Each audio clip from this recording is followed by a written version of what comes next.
Mahabub Nagar municipal corporation commissioner పై ఓ మాజీ కౌన్సిలర్ బూతులు తిట్టిన ఆడియో కాల్ హల్చల్ చేస్తుంది. తన వార్డులో అభివృద్ధి పనులపై సమాచారం ఇవ్వకుండా కమిషనర్ ప్రవీణ్ కుమార్ రెడ్డి వ్యవహరిస్తున్నారని మాజీ కౌన్సిలర్ రవికిషన్ రెడ్డి ఆగ్రహం చెంది ఆయన్ను ఫోన్లో అసభ్యకరమైన తీవ్ర పదజాలంతో దూషించాడు. దీంతో రవికిషన్ పై మున్సిపల్ కమిషనర్ పోలీసులకు ఫిర్యాదు చేయడంతో కేసు నమోదు చేశారు.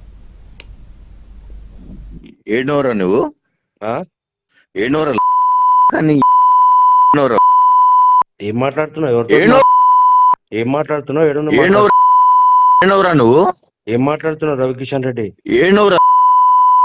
ఏం చేస్తావు? నువ్వేనో చెప్పురా. ఆఫీస్ లో ఉన్నదా? ఆఫీస్ లో ఉన్నదా? ఆఫీస్ లో వస్తున్నావు. దా దా దా. టూ టౌన్ పోలీస్ స్టేషన్ వెళ్ళాను, రూరల్ పోలీస్ స్టేషన్ వెళ్ళాను, ఎస్పీ మేడం గారికి కూడా తెలియజేశాను. ఇదే విషయం నేను కలెక్టర్ గారికి ఆడియో వినిపించే ఇష్టం లేక మా గౌరవనీయులు మా స్పెషల్ ఆఫీసర్ అడిషనల్ కలెక్టర్ గారికి తెలియజేయడం జరిగింది. సార్ మళ్ళీ మేడం గారికి ఎక్స్ప్లెయిన్ చేశారట.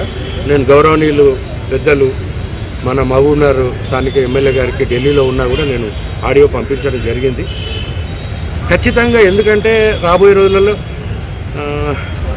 సరే భయం విషయానికి వస్తే నేనేం భయపడాలి అతనికి, కానీ భయం అనేది ఏం లేదు. కానీ నా దగ్గర ఉన్నటువంటి స్టాఫ్ కూడా నేను ఒకవేళ కంప్లైంట్ ఇవ్వనట్టయితే, నేను వినా ఏది చెప్పనట్టయితే నా స్టాఫ్ కూడా భయభ్రాంతులకు గురవుతారు కదా.